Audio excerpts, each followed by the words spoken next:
My name is Amanda Hayek.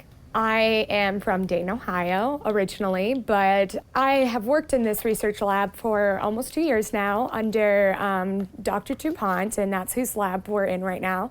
Right now, I'm actually honored to be a American Physiological Society Stride Fellow. This summer, I was employed and came here every day, worked full-time. And during the school year, I am doing an independent study and actually working as well as going to school. And it's been really fun. I like it. So both of my parents are in the science fields. My mom is an occupational therapist, which is how I got on the track of potentially wanting to be a physical therapist. And then my father does nutrition research with animals. I actually came to UK originally as a voice major. I graduated high school with the Conservatory of the Arts. I had done theater all my life, and I was convinced I was going to be going to Broadway. I definitely became a love for science as I got more involved and did a 180 and switched my major freshman year once I got involved with the sciences. So I am a human health science major, which was new my freshman year on the physical therapy track. I also am planning on getting a minor in health advocacy, a certificate in clinical management, as well as a certificate in research. I think the most driving force of especially going into physical therapy is a international service opportunity I had 2 years ago where I went down to Cusco, Peru and worked in a disabled orphanage with children. And while I was there, I experienced something I've never done before, and I got to see the impact I was having in helping with the physical therapy with the children. And to this day, I use that as my inspiration to get through all the hard sciences. And it reminds me that I'm not doing this for a grade, I'm doing it for the people that I'm going to be helping. My PI, Dr. DuPont, she has done amazing things to further my education as well as appreciation for science, and especially in the research field. And she has given me amazing opportunities, such as the one to be a Stride Fellow through the APS, and as well as many different opportunities that I would never have known if I didn't have such a great mentor as Dr. DuPont. So I am looking at the mechanical effects of massage on atrophied muscle, specifically the gastrocnemius.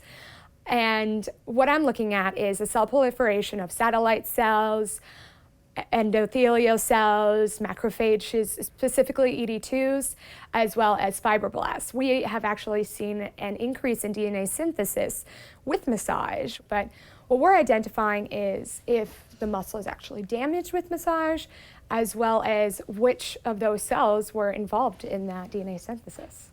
Basically, we're just trying to figure out what massage is doing to the muscle. Is it aiding, or is it depleting or diminishing? What is it doing when we massage the muscle? And basically what we're finding is maybe with massaging for ICU patients, it could actually prevent atrophy from happening. There isn't a whole lot that we know mechanically behind massage, and that's actually why I find it really cool, is because who doesn't love a massage? And it's really cool to see what it's actually doing on a physiological standing. The most exciting aspect of my research is seeing how it applies to clinical settings and being able to see how what I'm doing here will in fact benefit the other fields and what I want to do in the future. So the most challenging part is I actually have a lot of health issues. I have quite an extensive medical health record. Right now I am dealing with a hemiplegic migraine or complex migraine, which mimics stroke-like conditions. So I am on medication so that I can feel the right side of my body so I can talk to you, and it's been rather difficult. I've been going to many different doctors for it. The lab here, the people I work with are really understanding, and they've been able to help me deal with these issues, and I wouldn't have been able to do what I do if it wasn't for the people that I have in my life that are a supporting system. And I know what it is like in certain situations to go through some pretty serious medical conditions, but still come out okay on top of it. Research is always asking why things occur, and I get to look at why I have the symptoms that I have, and It's really interesting, and obviously I'm no doctor. I have no experience in really diagnosing, but it helps me understand what's going on with me, and it's not as difficult to deal with it when you understand what's going on.